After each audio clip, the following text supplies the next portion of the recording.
Seja muito bem-vindo, seja muito bem-vinda a nosso encontro de revisão para a prova de aeronáutica. Hoje nós vamos trabalhar a frente de português, trabalhando os principais aspectos de gramática, os tópicos mais recorrentes da sua prova.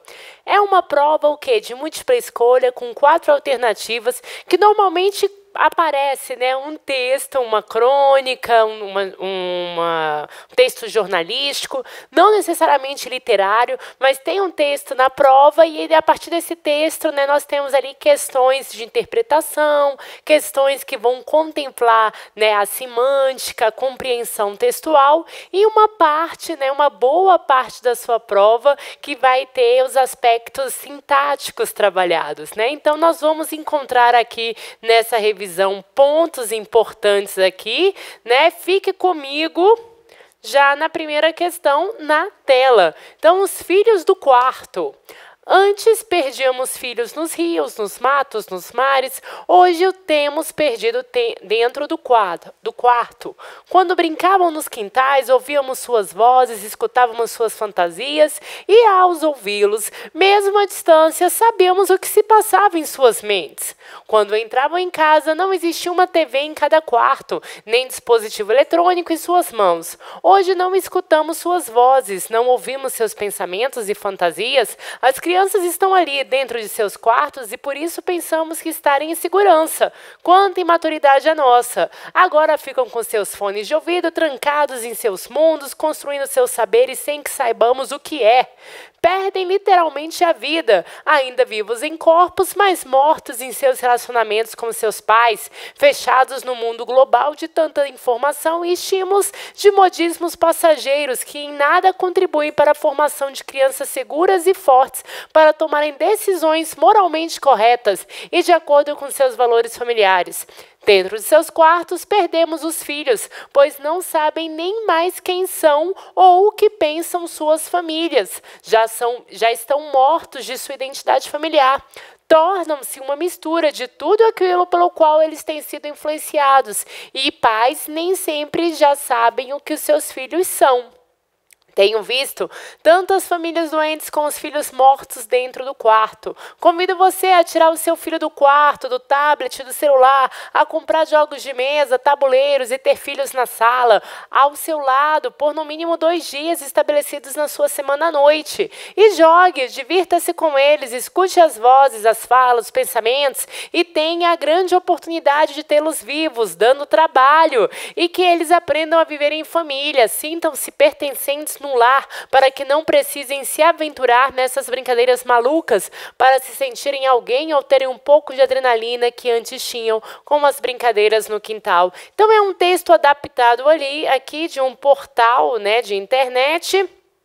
Beleza, texto aqui, objeto de prova. Primeira questão, normalmente, da sua prova vai contemplar a interpretação.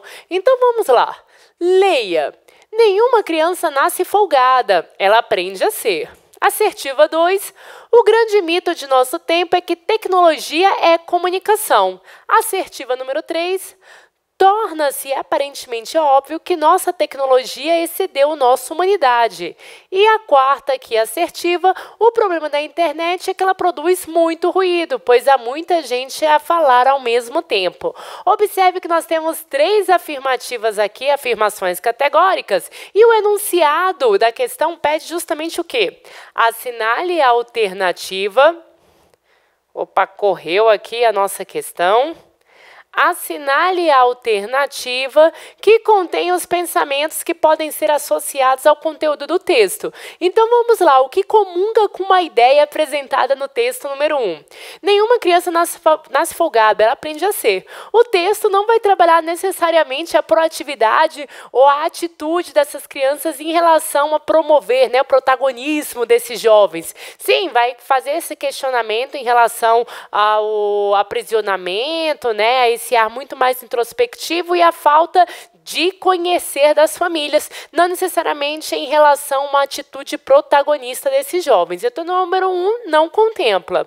A número 2, o grande mito de nosso tempo é que a tecnologia é comunicação. Perceba que o texto vai trabalhar justamente esse contraponto. Existe um excesso, uma imersão tecnológica e não necessariamente a comunicação dentro de casa, né? A tecnologia está presente em nossas casas, mas não significa que ela promove uma discussão ou promove um diálogo, uma interação saudável entre aqueles pares. Então, a número 2 certamente comunga com a ideia do texto 1. A número 3... torna-se aparentemente óbvio que nossa tecnologia acendeu nossa humanidade. Também, né, galera, vai trabalhar justamente o quê? Essa ideia do morto-vivo, morto justamente por suas atitudes, né? Ali a falta de humanidade, eles não estão vivos dentro do próprio quarto. Então, também vai ser uma frase que contempla a ideia do texto. A número 4, na verdade, nós vamos ter o quê? Que na internet há muitas vozes, há muitas falas, há um excesso de comunicação e o que o texto traz é justamente o quê? A oposição, a falta dessa comunicação dentro de casa. Então, a número 4 também não tem nada a ver. Nas alternativas que contemplam o texto, é a número 2 e a número 3, por isso, o gabarito da nossa questão, letra B. Passando sim, agora sim podemos passar a questão. Número 2, de acordo com o texto, os filhos do quarto estão em perigo porque, ainda trabalhando também elementos contextuais à interpretação do nosso texto. Então, alternativa A, por que os filhos estão em perigo, né? O mundo virtual que invade as casas e as famílias por meio de aparelhos eletrônicos coloca em conflito pais e filhos, visto que ambos mergulharam num processo insano de busca por estímulo e informação. É realmente esse primeiro movimento de perigo, né, em relação aos filhos do quarto? Não é necessariamente o excesso de informação que a internet disponibiliza, né? Então, não seria essa busca desenfreada de estímulos por informação. Vamos segurar na letra A. Letra B. Mundo global de informações e estímulos em si mesmo não é o que destrói a identidade familiar, mas a incapacidade dos pais se adaptarem a esses novos elementos e realidades. Minha gente, o texto não vai trabalhar essa dificuldade, por exemplo, geracional em estar inserido na internet, por exemplo, ou nos meios tecnológicos, nos ambientes aí digitais, se a gente for pensar dos filhos que são nativos digitais. Não vai trazer essa dificuldade, esse impasse dos pais. Você pode até falar, poxa, mas realmente existe um conflito geracional na tecnologia, por exemplo. Beleza, mas não é o que o texto trabalha. Então, elimina a letra B. Letra C. A formação de identidade perde a sintonia com os valores familiares, moralmente sedimentados, ainda que estejam conectados e tenham acesso à sua disposição amplo e contínuo conjunto de informações e realidades paralelas com as quais possam interagir. Então, olha só, gente, esse é o perigo, né? Eles estão, a formação de identidade perde sintonia, os valores familiares, ainda que estejam conectados à sua disposição, não seria necessariamente esse o perigo dos filhos do quarto, né? Então, também não está em total consonância com o nosso texto. Já a letra D, a necessidade de adrenalina de que necessitam para seus corpos físicos em atividade praticadas ao ar livre ou em contato com a família e amigos, conflita com a consciência que tem muito tempo despendido nas intensas atividades que envolvem apenas suas mentes em informação, estímulos e modismos. E é justamente isso que vai trazer o nosso último parágrafo, né? Ele coloca bem aqui,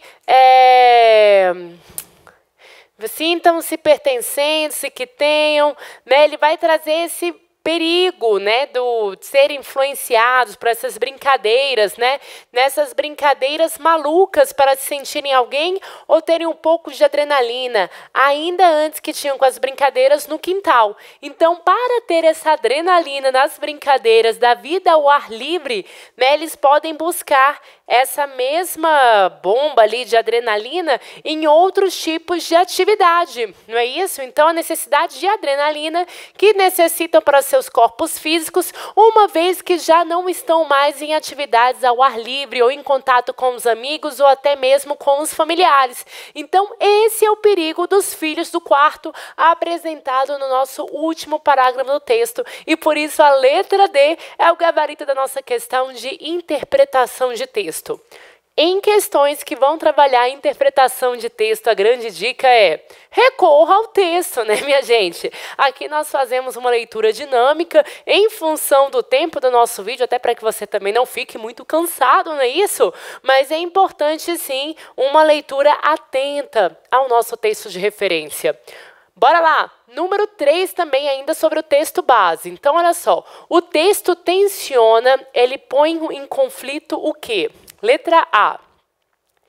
Listar as várias falhas dos pais na educação dos filhos hoje em dia e apresentar-lhes um novo e eficaz método de ensino para educar as crianças e jovens. Minha gente, esse texto vai trabalhar várias dificuldades dos pais em relação à criação e educação dos filhos?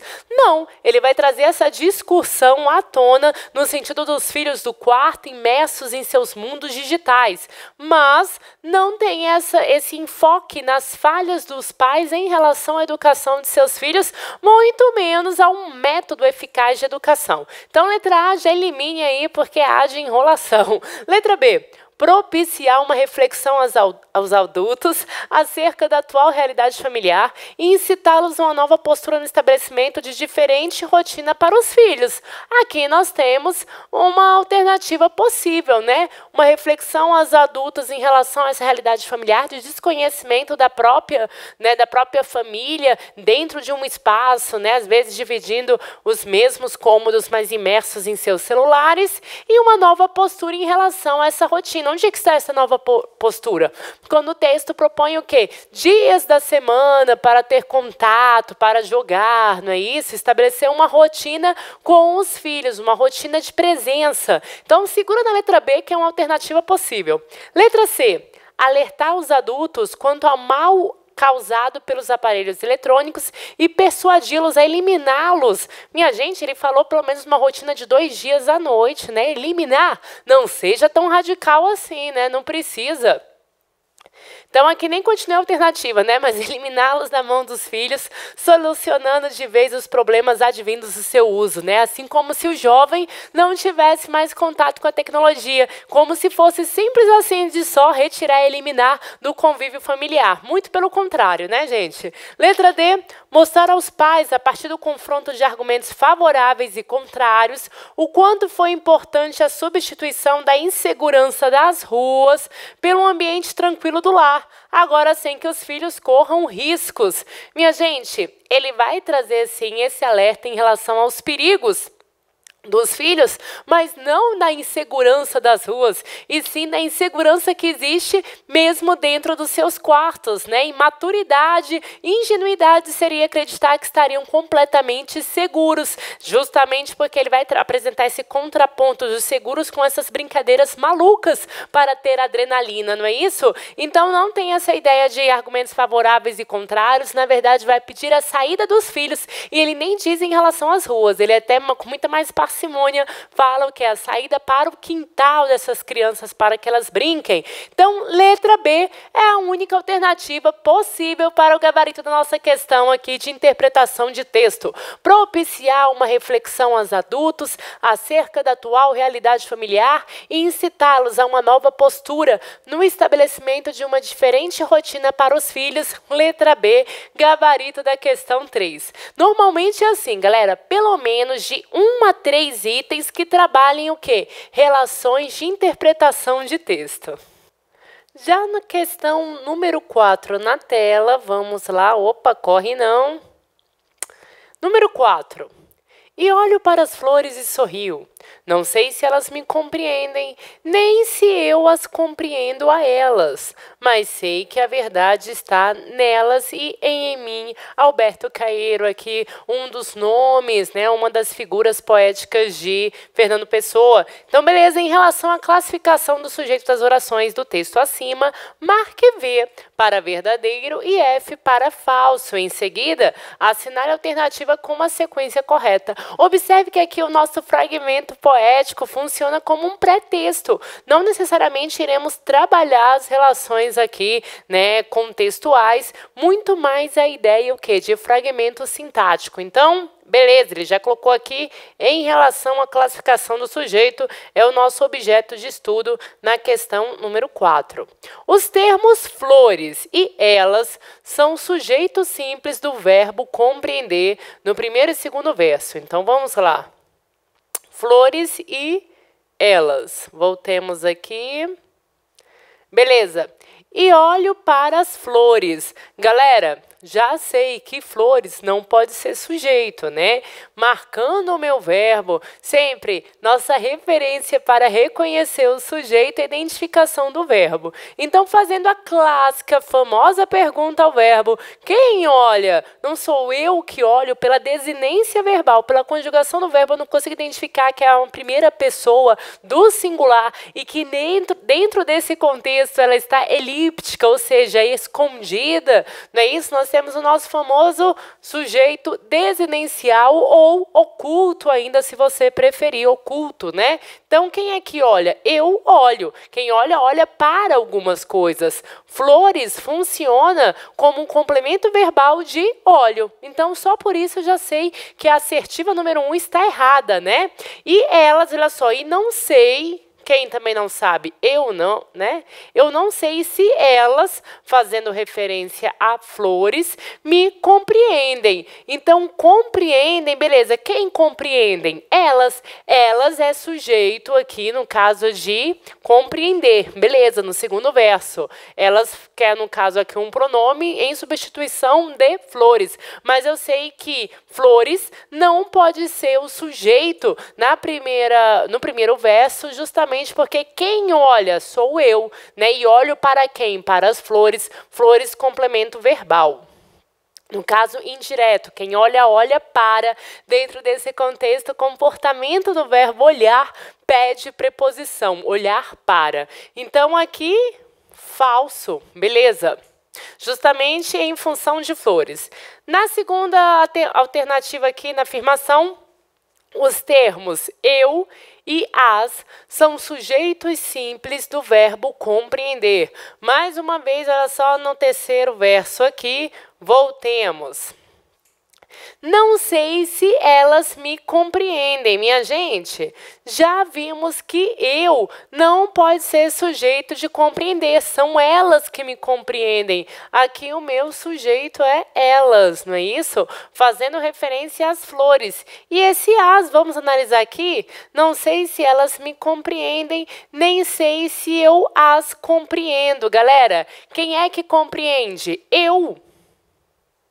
O meu sujeito está expresso, ou seja, é o meu sujeito simples. E as, galera, faz referência a quem, né? E eu as compreendo, então nem sei se eu as compreendo a elas, ou seja, é um objeto aqui, é um complemento verbal até repetitivo por uma questão de ênfase, né? Então aqui eu tenho, olha só, as fazendo referência também a flores, certo? Então aqui eu vou ter uma repetição do meu complemento verbal, né? No caso aqui, a elas compreende a alguém, no caso as, né? Vai ser um complemento verbal fazendo referência às flores. Não pode funcionar como sujeito, porque sou eu, né? Aqui no caso o nosso pronome pessoal reto. Então também na segunda afirmação errada. Em 3 versos, há sujeito oculto. Ele não falou em quais versos, mas que existem 3 versos com um sujeito oculto. No primeiro verso, nós vimos que tem um sujeito desinencial, né? Pode ser chamado de desinencial justamente pela conjugação do meu verbo. Então, eu olho, beleza? Não sei, também, quem não sabe, sou eu. Pela desinência verbal, eu sei que é o sujeito, né? O pronome pessoal, eu. Então, beleza, também é um sujeito oculto. No terceiro verso, nós sabemos que ele está explícito aqui, eu simples, né? O sujeito simples, eu as compreendo. Então, beleza, aqui não tem sujeito oculto, mas no quarto verso, mas sei que a verdade está nelas e elas em mim. Então, mas sei, quem é que sabe? Sou eu também, não é isso? É o mesmo referencial, é um sujeito desinencial também, que não está expresso no nosso verbo. E por isso que ele vai ser esse sujeito oculto, ou seja, eu posso afirmar que há 3 orações, 3 versos com sujeitos, né, desinenciais? Posso. Então, beleza, primeiro verdadeiro. O termo verdade, além de ser parte de um objeto direto, é também sujeito simples do verbo estar. Olha só, gente, é possível ter tantas relações sintáticas a respeito aí de um único vocábulo? Então, vamos lá. Mas sei que é verdade. Ele falou que verdade funciona como parte de um objeto direto. Então, bora lá. Voltemos aqui, né? Mas sei que a verdade... Galera, eu sei o quê? Isso, esse que, ele vai introduzir o complemento do meu verbo, certo? Eu sei. Precisa de uma complementação. Por isso que eu tenho uma relação entre orações dependentes, orações subordinadas. Então, nesse primeiro fragmento aqui, nós temos uma oração principal e eu sei o quê? Eu sei isso. Perceba que o que funciona como uma conjunção integrante. É uma conjunção integrante. E por isso, ela introduz uma oração subordinada que desempenha um papel de substantivo. Ou seja, é uma oração subordinada substantiva. O que está faltando na oração principal? Eu sei o quê? Eu sei a verdade. Então, toda essa oração aqui subordinada funciona como um objeto direto da minha oração principal. A resposta, né, o que falta na oração principal é justamente o quê? A classificação da minha oração subordinada. Então, aqui, realmente, verdade é parte de objeto direto da minha oração principal, né? Porque eu tenho toda uma oração que funciona como objeto que direto. Quem sabe, sabe algo, não tem preposição. Então, aqui eu tenho uma oração subordinada substantiva, objetiva direta, e verdade é parte do objeto direto, certíssimo, né? E a verdade está, então, dentro disso daqui, eu tenho o verbo estar, que é um verbo de ligação. Quem está nelas e em mim, né? Quem está? É a verdade. Então, a palavra, o vocábulo verdade, funciona assim como sujeito do verbo de ligação está. E funciona também como parte do objeto direto em relação à nossa oração principal. A grande mágica, né, e aventura dentro da análise sintática é justamente perceber essa relação de funcionamento entre esses termos, né? Então, é possivelmente aqui que seja parte do objeto de um verbo e de outro verbo seja o quê? Sujeito em relação ao verbo estar. Então, a quarta afirmação aqui está corretíssima. Nós temos a sequência qual? FFVV, só pode ser letra B, gabarito da nossa questão, número o quê? Número 4, não é isso? Já na questão número 5, relacione as colunas observando os pronomes em destaque nas frases abaixo e as determinações do seu emprego. Em seguida, assinale a alternativa com a sequência correta. Então, vamos lá. Ainda uma questão de interpretação, né? Aqui textual, mas a partir, interpretação textual no sentido desses fragmentos, né? A partir da leitura, da interpretação desses elementos morfológicos, quais são os impactos ali, quase uma questão de análise semântica, na verdade, né? Então, olha só, na primeira assertiva, esse mesmo é o perfume que desejo comprar. Então, segundo aqui, aquilo é que é demonstração de coragem. Então, nós vamos perceber qual a intenção ou qual o efeito, né, esse pronome cria dentro da frase e dentro dessas afirmações. E aqui nós temos algumas opções, né? Então, esse mesmo é o perfume que eu desejo comprar. Esse mesmo funciona com valor enfático, né? Eu quero dizer que é esse mesmo o perfume. Opa! Não foi a nossa canetinha, que é esse mesmo perfume que eu quero comprar. Tem uma ideia de ênfase. Então, vou lá aqui na número, né, marcar número 1 na indicação de destaque, enfático. Número 2, aquilo é demonstração de coragem, né? Então, aquilo demonstração de coragem. Ou seja, eu também estou indicando uma valorização, uma exaltação, um enaltecimento. Então, eu poderia dizer que é uma indicação de apreço, né, dentro dessas relações aqui semânticas, né, de sentido mesmo. Era impressionante que a bela mulher fosse agora transformada naquilo. Ou seja, ela era bela, né, entende-se que não é mais bela, que algo aconteceu e foi transformada naquilo. Perceba que o pronome é capaz de destruir, né, alguém ou até mesmo, né, criar a imagem heróica de alguém. Nesse caso, destruiu.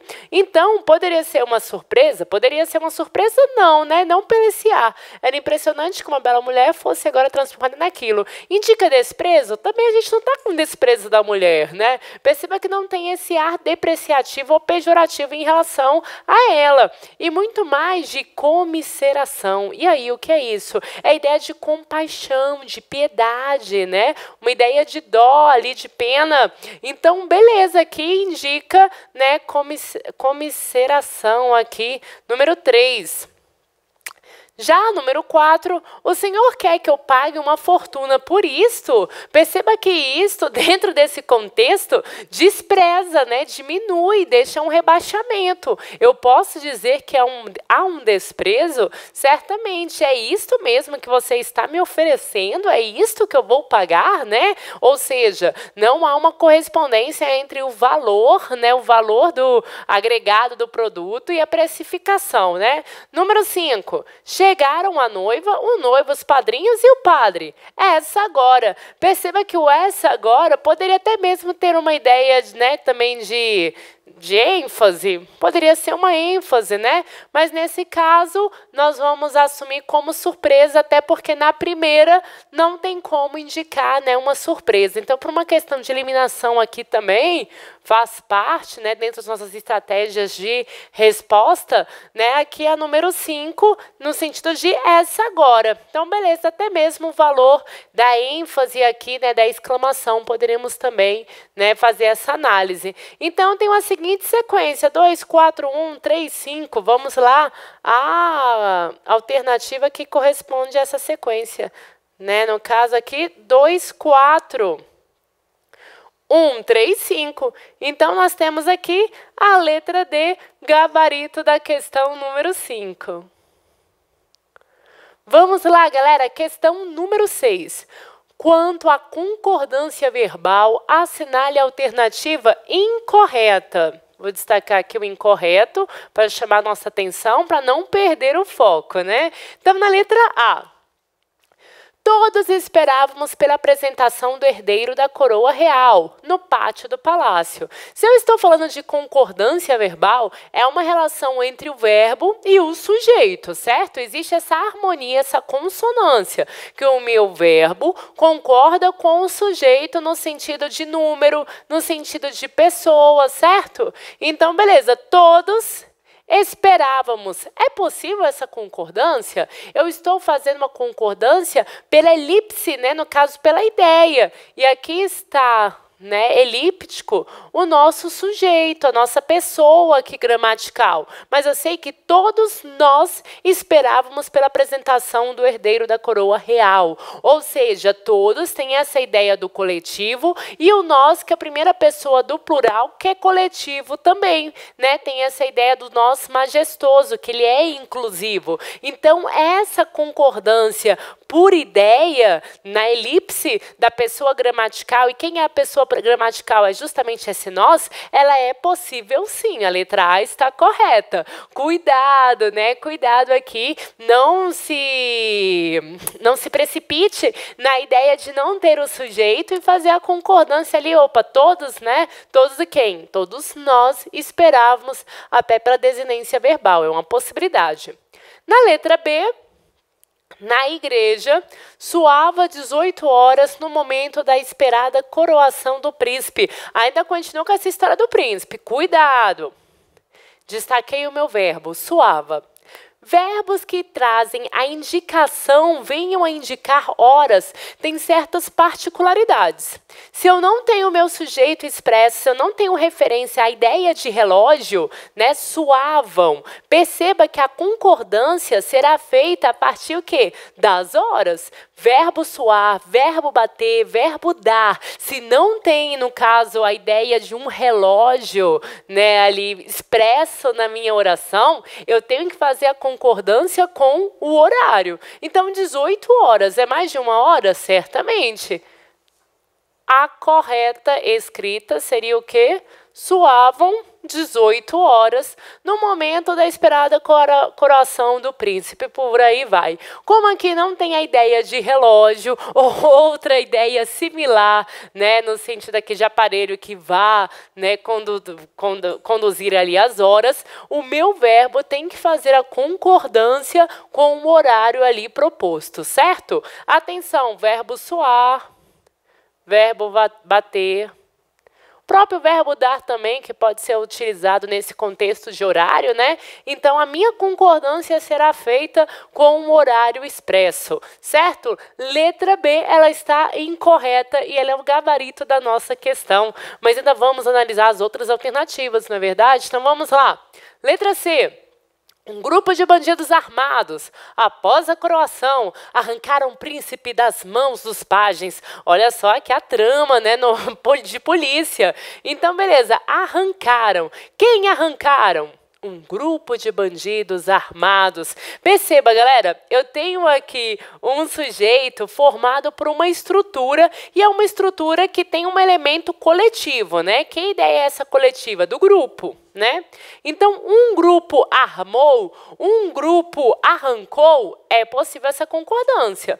Porém, eu tenho ainda o restante desse sujeito, da composição desse sujeito. Foi um grupo de bandidos, não é isso? E aqui uma parte no plural. Então, é possível, em sujeitos em que tem a construção de uma palavra coletiva, assim como uma palavra, né, que indica um grupo, ou então todos, né? E em função, e depois eu tenho ainda outra expressão, seja ela partitiva também, enfim, eu posso ter mais de uma possibilidade de concordância. Eu posso realizar concordância com grupo, eu posso também realizar concordância com bandidos.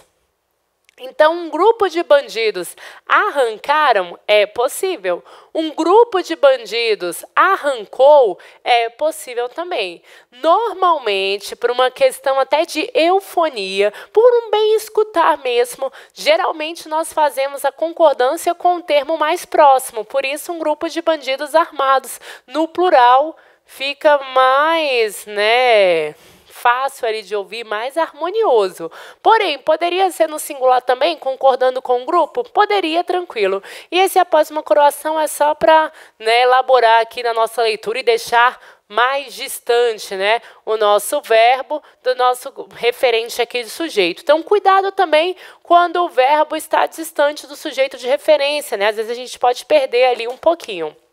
Na letra D, os súditos pareciam estarem inconformados com o sequestro do príncipezinho naquela manhã ensolarada. Atenção aqui, galera. Parecia estarem. É possível essa concordância? É possível, sim. Cuidado que essa é uma grande, né, armadilha aqui da nossa questão, porque o verbo parecer, por ser um verbo de ligação, né, imprime essa ideia de característica, eu posso tanto flexioná-lo assim como o verbo estar, né, certo?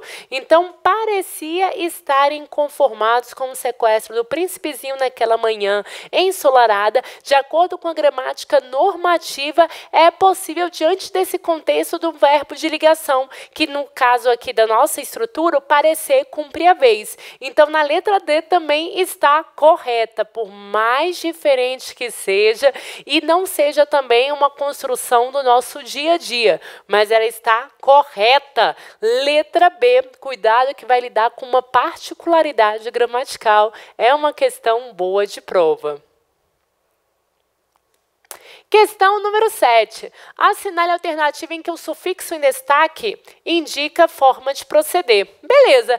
A parte mais forte no sentido de questões cobradas é a análise sintática, mas cai também aspectos morfológicos, certamente caem, muito relacionados ao processo de formação de palavras. E aí vale lembrar a composição, vale lembrar a derivação e muito mais também o sentido, né, desses aspectos aí, seja de um prefixo, qual é o valor desse prefixo, qual é o valor desse sufixo, tudo isso é importante na preparação da sua prova.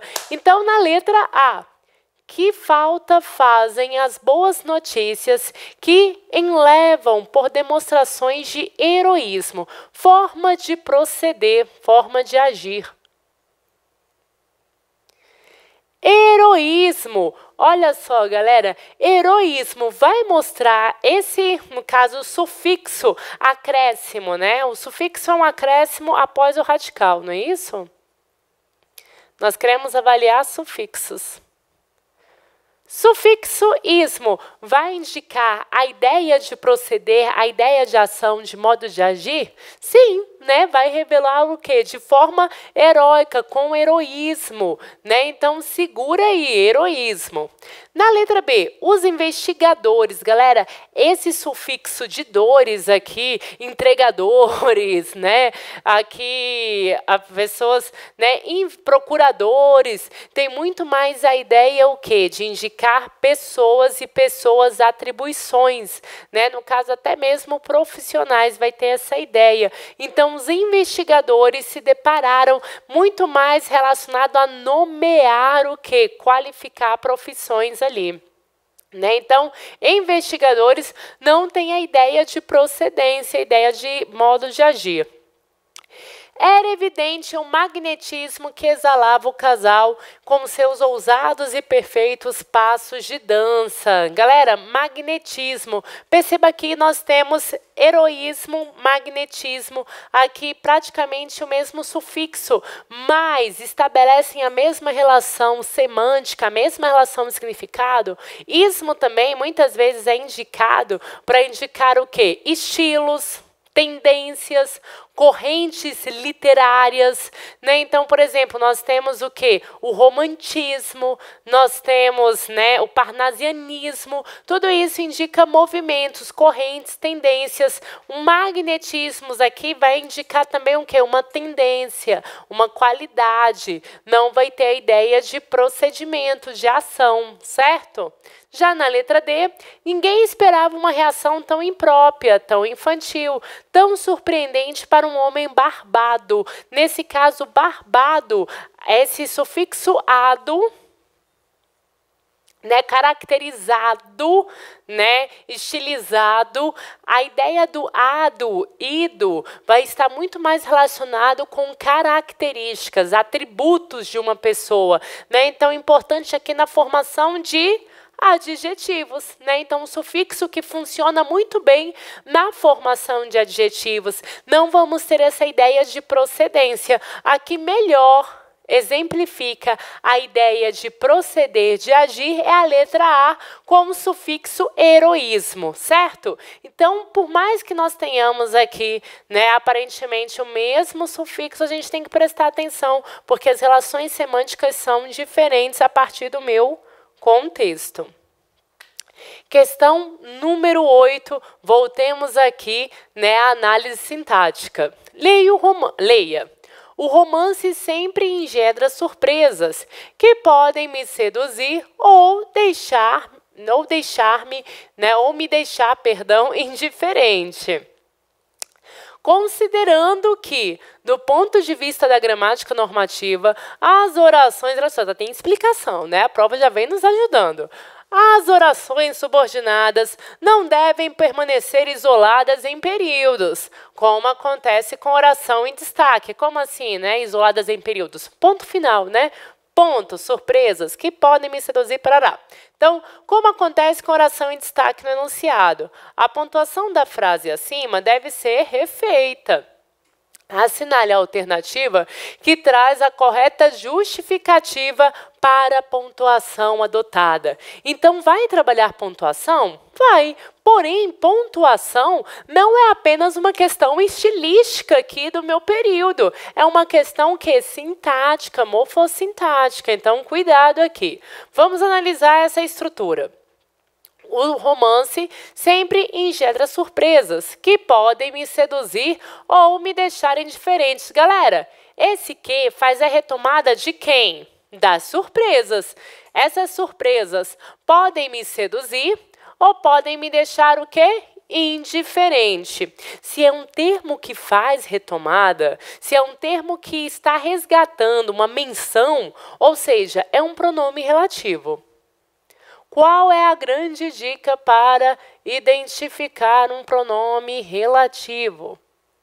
Substitua-o por outro pronome relativo. Então, o romance sempre engendra surpresas, as quais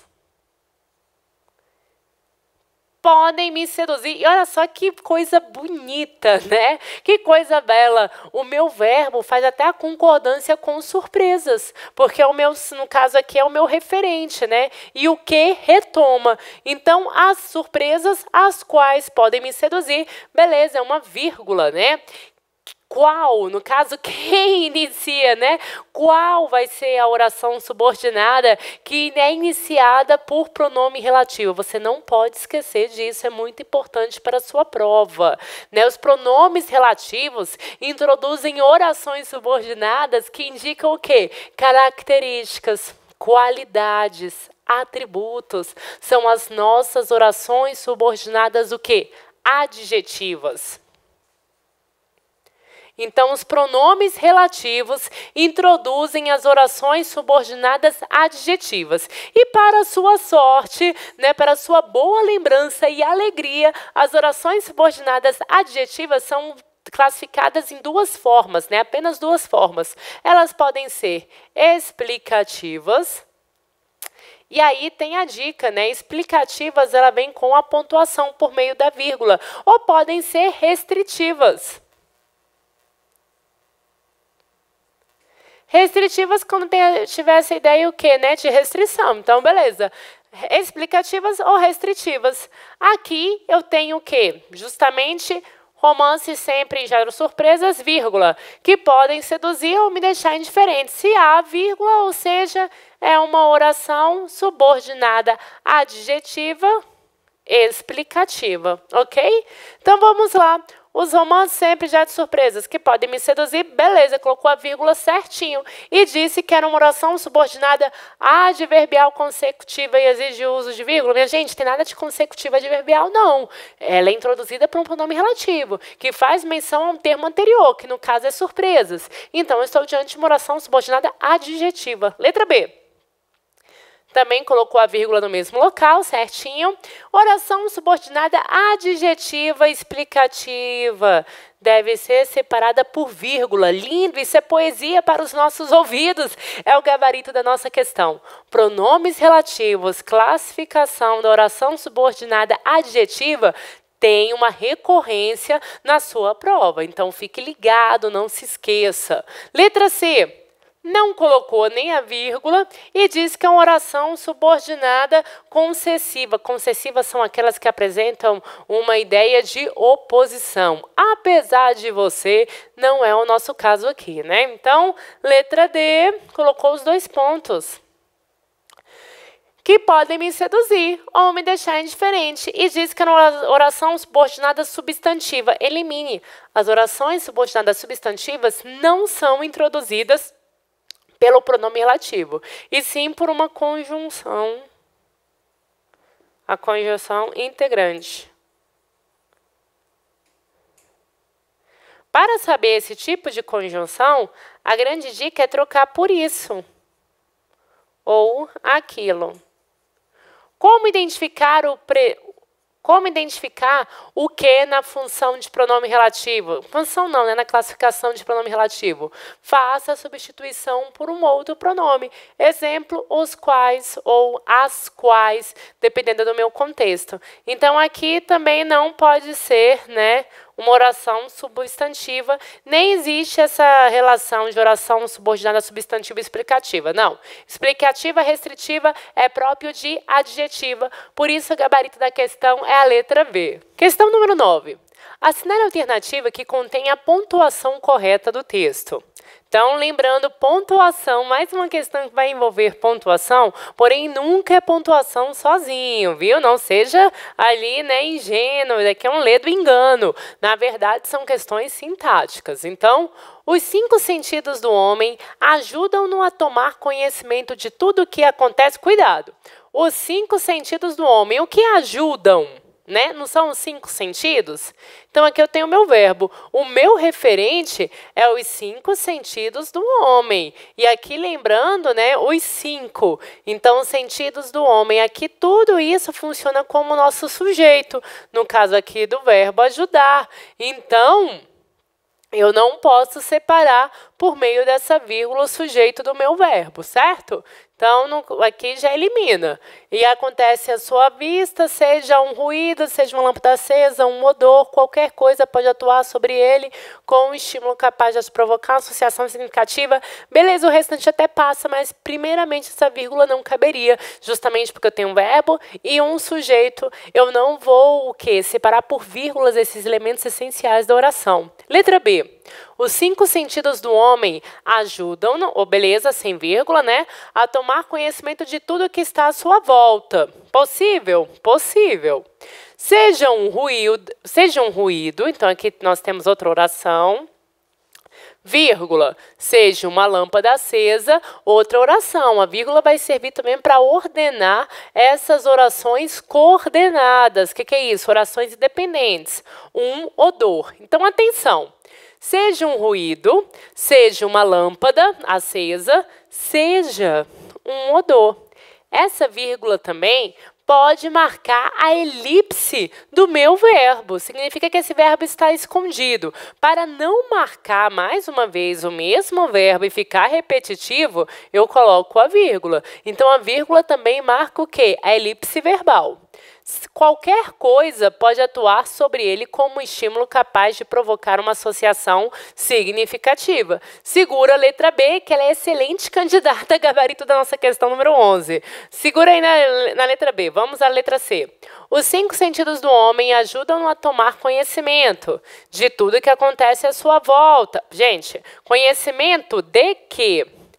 Muitas vezes nós temos nomes que precisam de complementos. Nós temos o quê? Os complementos nominais. Eu posso separar o nome do seu complemento? Não, né? Então, tomar conhecimento de quê? De tudo que acontece à sua volta. Aqui eu tenho 2 termos que são dependentes dessa estrutura, desse conjunto de sentido, né? Desse bloco de sentido. Então, não poderia colocar essa vírgula aqui, está errada. Seja um ruído, seja uma lâmpada acesa, um odor aqui, né? Qualquer coisa pode atuar. Aqui eu poderia colocar os 2 pontos, né? Fazendo uma explicação.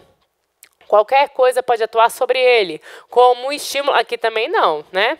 Como um estímulo capaz de provocar uma associação significativa, a letra C já estaria errada, justamente pela aqui o conhecimento, vírgula, de tudo. E a letra D, os 5 sentidos do homem, vírgula. Não, já sabemos que não, está errada. E aqui, na verdade, ele não coloca as vírgulas, né? Aqui à sua volta, seja um ruído, seja uma lâmpada, que ele foi direto, né? Animadíssimo. As vírgulas servem o quê? Para organizar, concatenar também, concatenar aqui as nossas orações. Então, letra D também eliminada. Gabarito da questão só poderia ser mesmo letra B. Então, marque aí. Cuidado, falou em pontuação? Nunca é só pontuação, é análise sintática.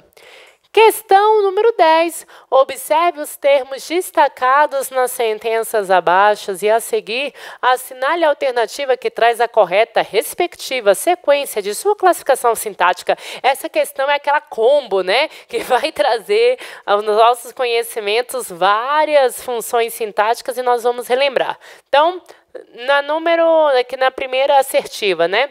Algumas pessoas acreditam que, se ricas, todos os problemas serão resolvidos. Beleza, galera? Acreditam. Quem acreditam? Algumas pessoas, né? Então, aqui o núcleo do meu sujeito, pessoas. Beleza, mas tudo isso forma o meu referente aqui, sujeito. Qual é a característica dessas pessoas? Se elas fossem ricas, não é isso? Então, elas acreditam o quê? Que todos os problemas serão resolvidos. Todos os problemas serão resolvidos funciona como complemento verbal do verbo acreditar. Ok. Então, se ricas, que é o termo destacado, é uma característica do meu sujeito, eu vou ter justamente um predicativo do sujeito. Não se esqueça. Predicativo do sujeito é um atributo, uma qualidade, né, uma referência a respeito do meu sujeito. Então, vou colocar aqui predicativo do sujeito. PS. Tem o primeiro predicativo aqui do sujeito? Tenho, só tenho ele. Minha gente, olha que coisa bonita. Já seria o suficiente para resolver essa questão. Mas vamos relembrar as outras funções, não é isso? O ânimo é frouxo. E, aliás, por que não pode ser predicativo do objeto? Nós já falamos, todos os problemas serão resolvidos. Todos os problemas é que são ricos? Não, são as pessoas ricas. Meu objeto é problemas, não é isso? Ricas não faz referência a problemas, e sim pessoas. Pessoas é o sujeito, por isso predicativo do sujeito. É possível existir um predicativo do objeto? Mas é claro, desde que tenha uma característica do meu objeto, uma qualidade atribuída ao objeto. Fechou? Não é o caso. Na assertiva número 2, o ânimo é frouxo e o tempo assemelha-se à lamparina de madrugada. Beleza, minha gente? Quem se assemelha a alguma coisa, a alguém. Então, aqui nós temos um verbo que pede complemento, por isso que ele é um verbo transitivo, porém, ele pede um complemento a partir de uma preposição, né? Preposição a, assemelhar-se a alguém, né? Então, verbo pronominal. Então, ele é um verbo transitivo indireto. Quem é o complemento, o objeto indireto? A lamparina, né? Meu objeto indireto. E no caso de madrugada já especifica lamparina. Mas lamparina de madrugada funciona como objeto indireto do verbo assemelhar-se, ok? Quem é a preposição? É o meu a. Lembrando que aqui é a ocorrência da crase. É um a artigo mais um a preposição. Justamente porque eu tenho lamparina, substantivo feminino. Tudo isso nós conseguimos revisar, olha só, por meio de uma única função sintática. Danada. Então, tenho aqui um objeto indireto. Beleza. Na número 3, uma leitura proveitosa leva à convicção do poder das palavras. Quem leva, leva a alguma coisa. Então, aqui eu tenho um verbo transitivo indireto. Por que indireto? Também leva a algum lugar, a alguma coisa. Eu também tenho uma preposição. Preposição está aqui, né, no nosso a. Preposição mais a artigo, e a palavra convicção é o quê, né? É um substantivo feminino abstrato. Funciona como meu objeto indireto. Então, vamos lá. Uma leitura proveitosa leva a convicção. Finalizou. Mas teria sentido? Convicção não pede um complemento? Então, do poder das palavras funciona como um complemento da palavra convicção. Se funciona como um complemento de uma palavra, só pode ser um complemento nominal. E aí, vale lembrar, galera, que o complemento nominal, por vezes, a gente confunde com o adjunto adnominal, porque são termos associados a nomes. Mas existem algumas dicas aqui. O complemento nominal, ele está atrelado a um substantivo. Quando o substantivo, ele está atrelado ao quê? Um substantivo abstrato. E ele é sempre preposicionado. No caso, quem é a preposição? Do. Repetindo, complemento nominal é um termo que preposicionado sempre? Sempre. E ele vai se relacionar com um nome intransitivo. Normalmente são substantivos que são provenientes, oriundos, o quê? De verbos transitivos. No caso, o verbo convencer, né? Convencer de alguma coisa. Então, aqui eu tenho um complemento de um nome. Só pode ser complemento nominal. No adro da igreja há um sol imenso. Galera, imenso faz referência a quem? A sol. É característica de um nome. Não tem preposição. Falei que o complemento nominal é sempre preposicionado.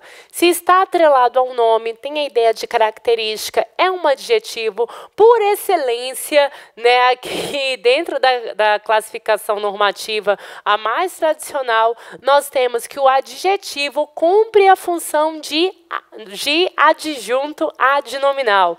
Então, aqui nós temos um adjunto adnominal. Adjunto adnominal pode ser preposicionado? Pode. Mas é obrigatório? Não, não é obrigatório. Então, aqui eu tenho uma adjunto adnominal e aqui o pó das feridas e o pó das muletas. Minha gente, das feridas, especifica quem? Pó. Pó vai ser um substantivo abstrato? Não, é substantivo concreto. Falei que complemento nominal só funciona o quê? Com substantivos abstratos. Então, aqui eu posso ter adjunto adnominal preposicionado? Podemos, uma vez que especifique, uma vez que qualifique esse nome. Então, aqui eu tenho essa estrutura que funciona como um adjunto adnominal, que pode ser preposicionado ou não. Aqui nós temos os dois exemplos. Por isso, nós temos, olha só, gabarito dessa belíssima questão, letra B, né? É a que vai trazer a sequência correta das nossas análises sintáticas. Vamos para a próxima, animadíssimos ainda a respeito dos elementos morfossintáticos. Leia o texto abaixo e avalie as informações sobre ele. Não existem crianças de rua, existem crianças na rua. E toda vez que um menino está na rua, é porque alguém o botou lá. Marina Colasanti, grande cronista contemporânea, esse texto é belíssimo, né? Os meninos de rua, os meninos na rua. E vai trazer essa leitura a partir das preposições, como elas mudam, né, de forma significativa aqui, crucial, né, o contexto. Então, meninos, aliás, crianças de rua, é o mesmo de crianças na rua? Vamos lá, crianças de rua. Esse de rua aqui, no caso, indica o quê? Né? Uma pertença, né? Eles são da rua. E aqui, crianças na rua, é um locativo, né? Elas estão na rua nesse momento. Então, a preposição é capaz de mudar completamente essa noção, né, de significado. Nos dois casos, os termos grifados são adjuntos adnominais. Minha gente, nessa primeira estrutura, as crianças são da onde? As crianças são da rua. Aqui é uma característica das crianças, elas são meninos de rua. Nós vamos ter adjuntos adnominais. Aliás, nessa primeira, né? Adjunto adnominal de rua. Agora, existem crianças, olha só, onde? Aqui responde onde? Na rua, é o locativo, é o local.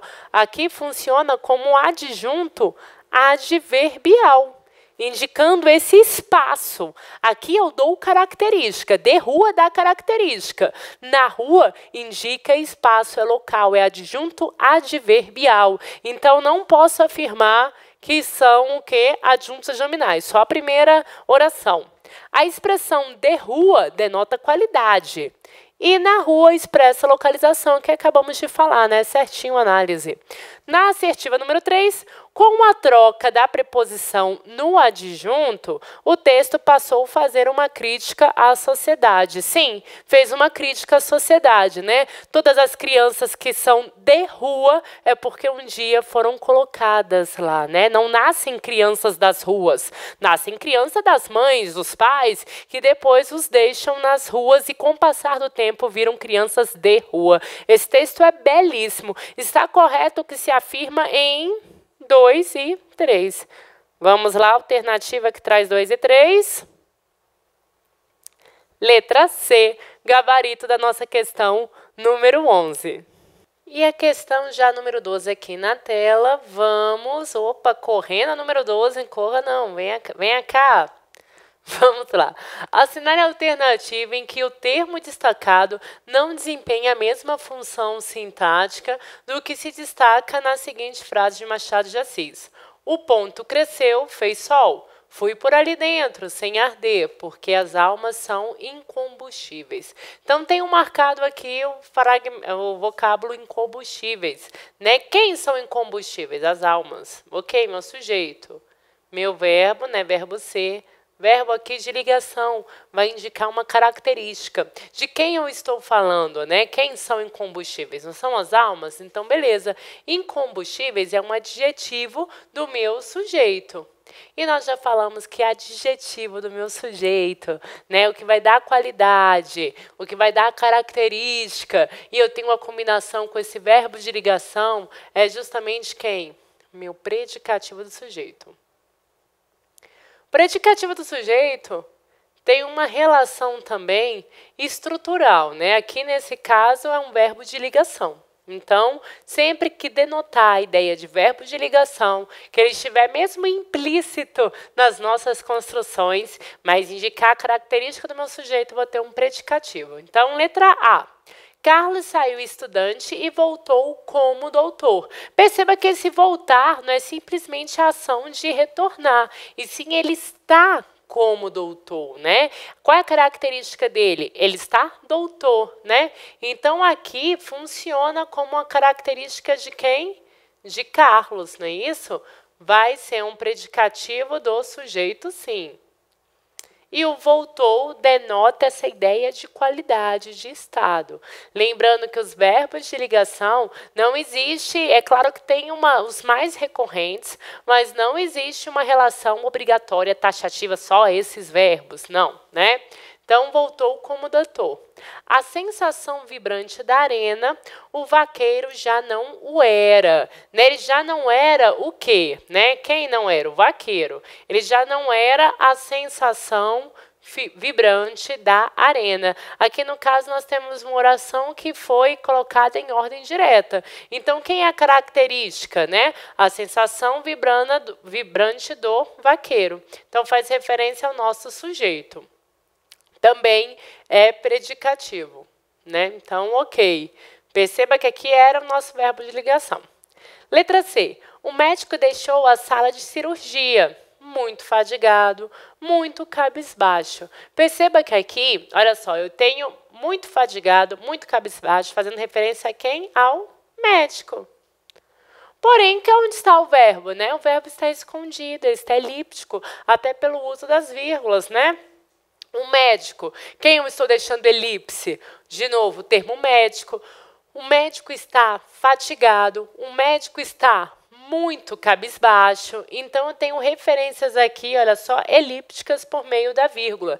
E tenho dois predicativos do sujeito, predicativo do sujeito. Ó, como se me alonga de ano em ano a peregrinação cansada minha. Galera, olha só. Peregrinação. Aqui, no caso, peregrinação é o nosso sujeito. Mas aqui ele cumpre a função de nome, né? Então, cansada. Cansada, peregrinação. Cuidado que essas relações são próximas, né? Aqui eu tenho uma característica também, só que eu tenho uma característica de um nome. Eu tenho um adjunto adnominal. Adjunto adnominal. O predicativo do sujeito é também uma característica, mas passa por uma relação o quê? De um verbo de ligação, que pode estar o quê? Elíptico também, né? Pode estar escondido o verbo. Ele não precisa estar expresso na minha oração. Eu posso também ter a ideia de qualidade, de adjetivo a um nome. E essa relação direta vai ser adjunto adnominal. Predicativo do sujeito passa por uma característica que é dada ao meu sujeito, mas por meio do verbo, mesmo que ele esteja elíptico. Aqui nós estamos trabalhando com um adjunto adnominal e não predicativo do sujeito, por isso, gabarito da questão número 12. Muita atenção na diferença de predicativo do sujeito e adjunto adnominal, até porque são muitas as funções sintáticas, né? E por vezes podemos ali, né, causar alguma confusão. Questão número 13. Forte herança africana no país. O samba de roda recôncavo baiano foi reconhecido pela Unesco como patrimônio oral e material da humanidade. Perceba que forte herança africana do país, tudo isso diz respeito ao samba, não é verdade? Funciona como aposto. O que é o aposto? É um termo acessório que tem a ideia de explicar, tem a ideia de exemplificar, tem a ideia de resumir, tem a ideia de restringir também. Ou seja, o aposto é um termo que vai fazer referência a um nome. Ele é equivalente ao nome. E é isso que você não pode esquecer. Quem é forte herança africana no país? É o samba, é equivalente ao samba. Então, forte herança africana no país, de roda do recôncavo baiano, foi reconhecido. Existe uma equiparação entre esses termos, né? O aposto faz referência a um substantivo. Então, número 2. O horror da cena atraiu os olhos, mas eu os desviava. Talvez pensando assim, tudo desaparece, tudo é fantasia. Minha gente, dentro dessa organização, lembrando, o aposto ele tem uma relação forte também com a vírgula ou com os dois pontos. A pontuação é uma marca do aposto, né? Justamente porque tem essa ideia de equiparação. Se ele é equivalente a um termo que já foi expresso no meu fragmento, eu preciso o quê? Né? Pontuar, marcar, seja pelos dois pontos ou pela própria vírgula. Então, aqui tudo desaparece, tudo é fantasia, são apostos resumitivos também, certo? É um exemplo. E na número 3, a pátria que quisera ter era um mito, um fantasma criado por ele no silêncio do seu gabinete.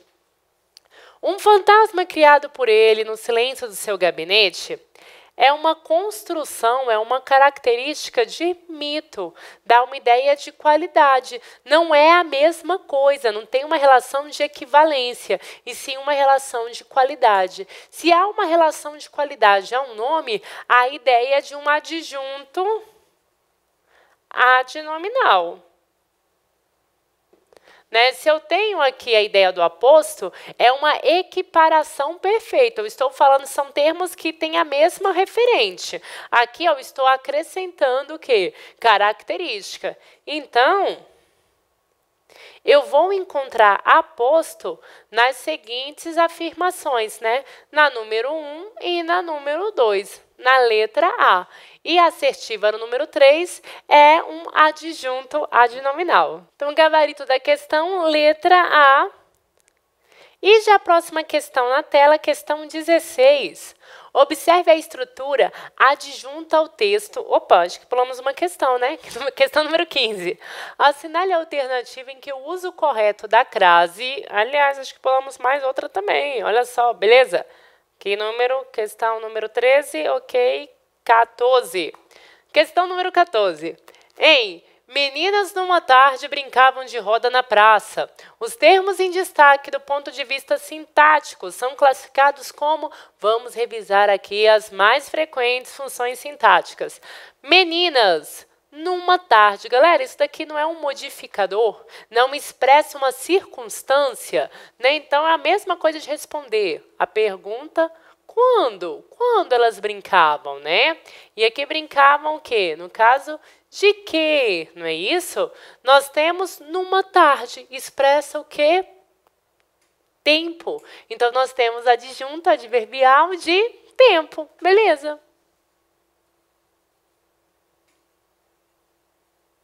Né? Brincavam. Quem brinca? Brinca. O meu verbo brincar pode funcionar como um verbo intransitivo, sem complemento.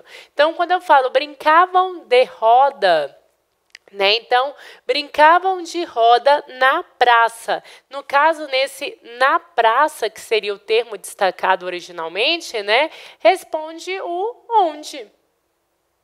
Aqui é espaço, não é isso? É o nosso adjunto adverbial. Aqui de tempo. E aqui de lugar. Quem brinca, brinca, né? Aqui no caso, a menina brinca. Beleza. Pode ser um verbo intransitivo. Aqui no caso, brinca, brinca de alguma coisa. O de roda funciona como um objeto indireto do verbo brincar aqui, né? Corrigindo. É um verbo transitivo indireto. Quem brinca, brinca de alguma coisa. De roda, meu objeto indireto. E no caso, o termo destacado seria apenas na praça. E na praça é o nosso adjunto adverbial de lugar. Apenas uma correção aqui no tracejar, né? Então, eu tenho na letra A dois adjuntos adverbiais nessa estrutura. Numa tarde, adjunto adverbial de tempo e na praça, adjunto adverbial de lugar. Muito fácil. Lembrando que de roda é o objeto indireto do meu verbo brincar, né? O verbo, a transitividade do verbo sempre vai depender do contexto. Eu poderia ter as meninas brincam. Perfeito, verbo intransitivo. As meninas brincam de roda. Dentro desse contexto, é um verbo transitivo indireto, porque ele tem um complemento mediado pela preposição. Quem é a preposição? Preposição de. Então, de roda, complemento verbal, objeto indireto. Na praça, adjunto adverbial de lugar. Responde onde. Então, agente da passiva é uma questão estrutural, né, em que eu vou trocar, substituir, né, o meu objeto direto. Ele vira o quê? Né? Vira, aqui na nossa função, vou ter um sujeito paciente. Complemento nominal se relaciona com um nome, mas é um substantivo o quê? Abstrato. Meninas é substantivo abstrato? Não. Predicativo do objeto vai ser essa característica dada ao objeto. No caso, as meninas, elas ocupam a função, exercem a função de sujeito. Número 15. Assinale a alternativa em que o uso correto da crase obedece à mesma regra aplicada na oração. Chamou as filhas e entregou a chave à mais velha. Atenção que crase, ocorrência da crase, não é isso? É um tópico cobrado, mas ele já é tão cobrado que vem de formas diferentes, não necessariamente pela regra geral, mas pelas particularidades e o uso da crase. Então vamos lá. Chamou as filhas. Quem chama, chama alguém, né? Então eu tenho aqui o primeiro verbo. É um verbo transitivo. E no caso, chama, chama alguém. Verbo transitivo direto. Aqui no caso, as filhas, esse as é artigo, não é preposição. Apenas acompanha um substantivo que, nesse caso, funciona como objeto direto. Bonitinho. E entregou. Quem entrega, entrega algo. Verbo transitivo direto. Entregou o quê? A chave. Funcionou como objeto indireto. Opa, objeto direto, porque não tem preposição. Quem entrega, entrega algo. Só que a história não acaba aí. Entrega algo a alguém. Quem entrega, entrega algo a alguém. É um verbo transitivo direto e indireto. Ele pede um complemento indireto. Ele pede um objeto indireto. E no caso, eu tenho aqui um objeto indireto. Porém, cuidado. Entregou a chave a quem? A mais velha. O que está implícito aqui? É a ideia de filha.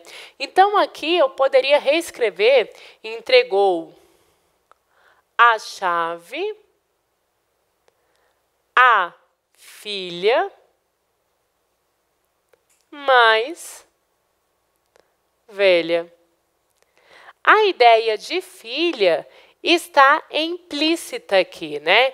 Então, entregou a chave à filha mais velha. Quem entrega, entrega algo, no caso, um objeto direto. A filha, funcionando como objeto indireto, certo?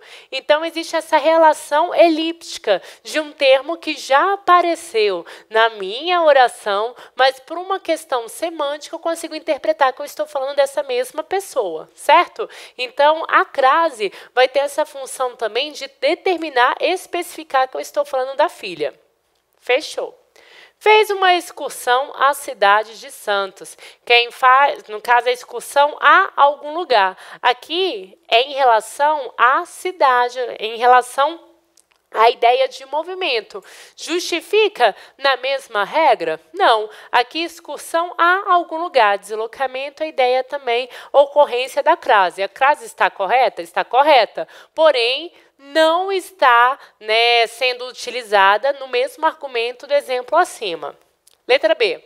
Atribuiu o insucesso à má sorte. Quem atribui, atribui alguma coisa a algo, né? Não é isso? Então, no caso, a má sorte. Beleza. Quem atribui, atribui a algo. Eu tenho aqui também um verbo transitivo direto e indireto. No caso, o insucesso é objeto direto e a má sorte é o meu objeto indireto.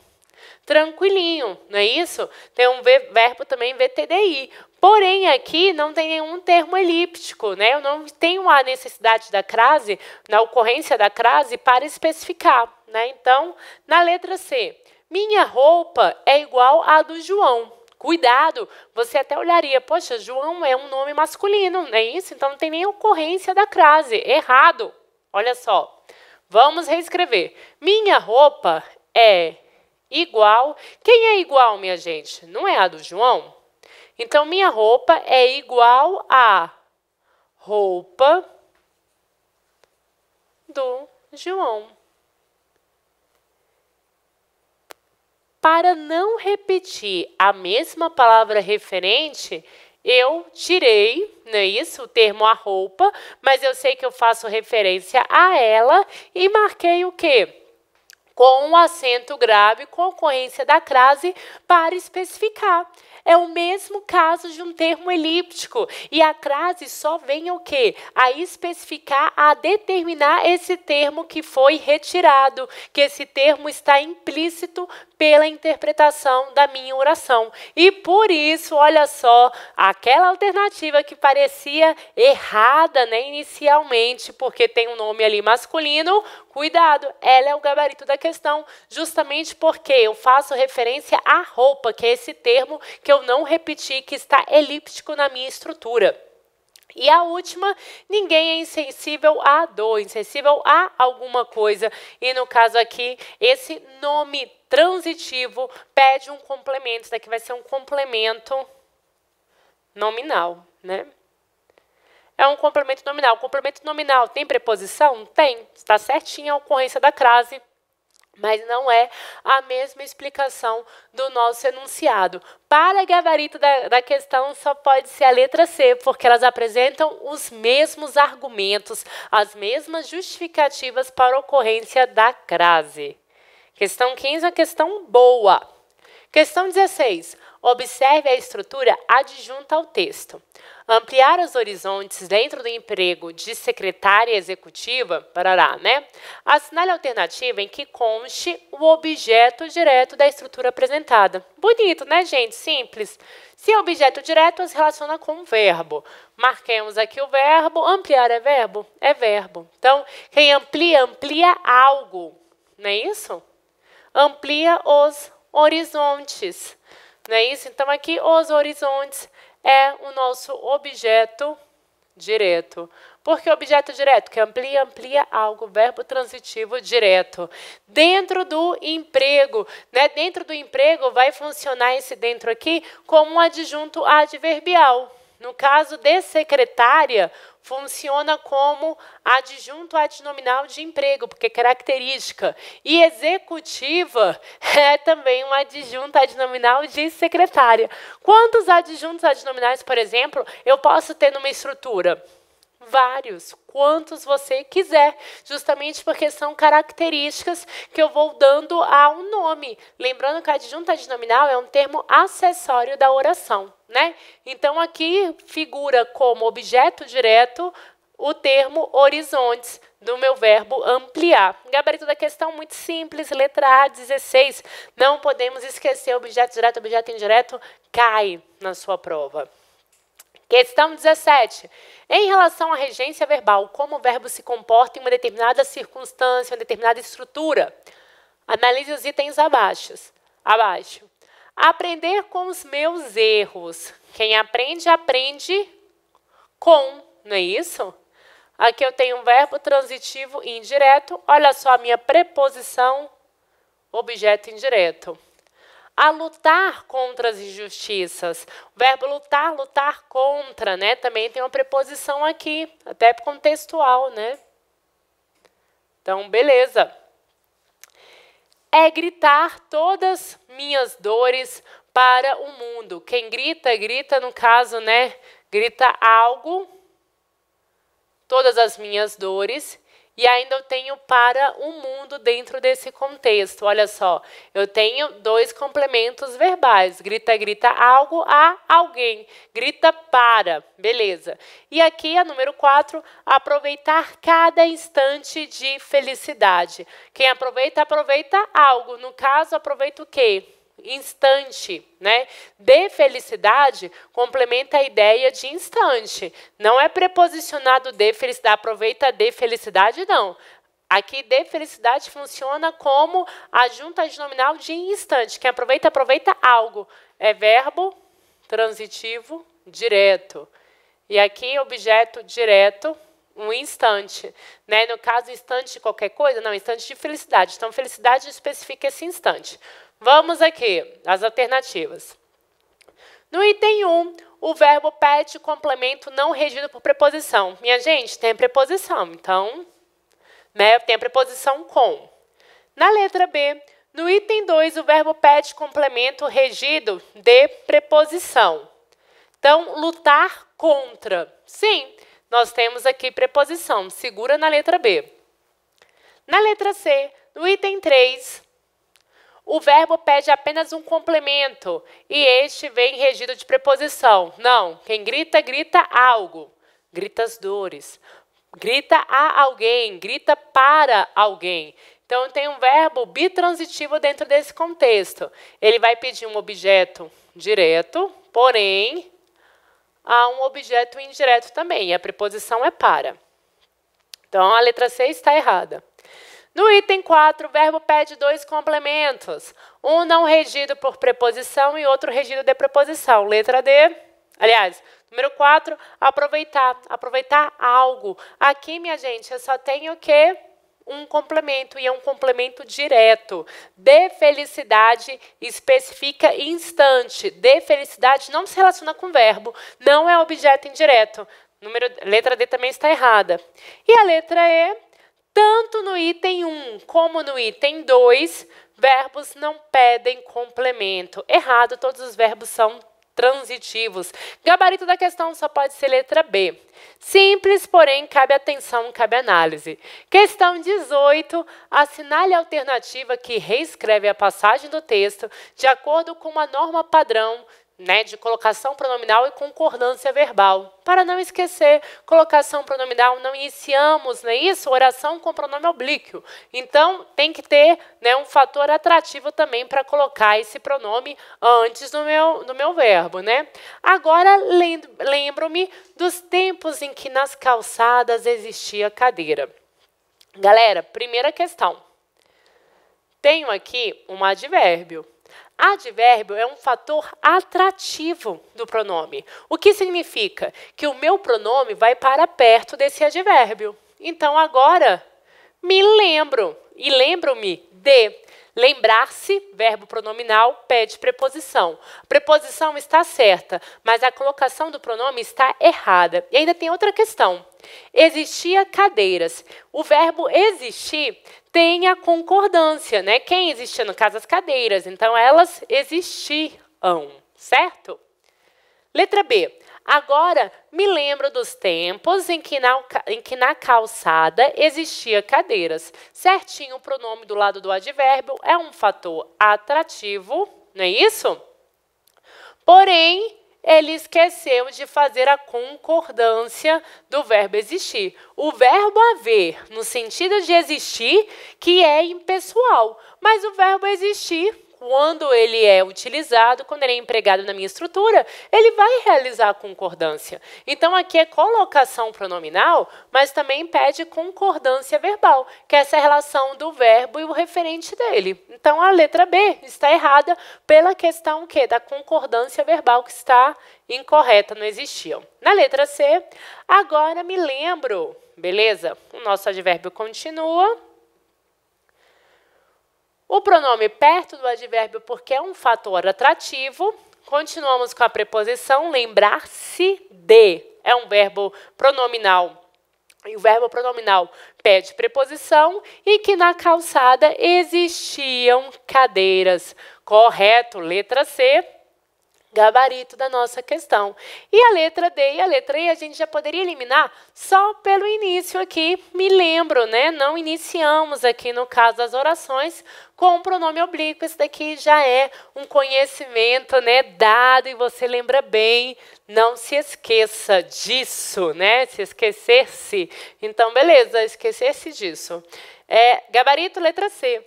E a nossa derradeira questão desse encontro de revisão, leia, tira, seguir. Um pouquinho embaçada, mas podemos ler. Ei, pescador, a piracema começou. Nem isso aqui, os peixinhos. Ei, pescador.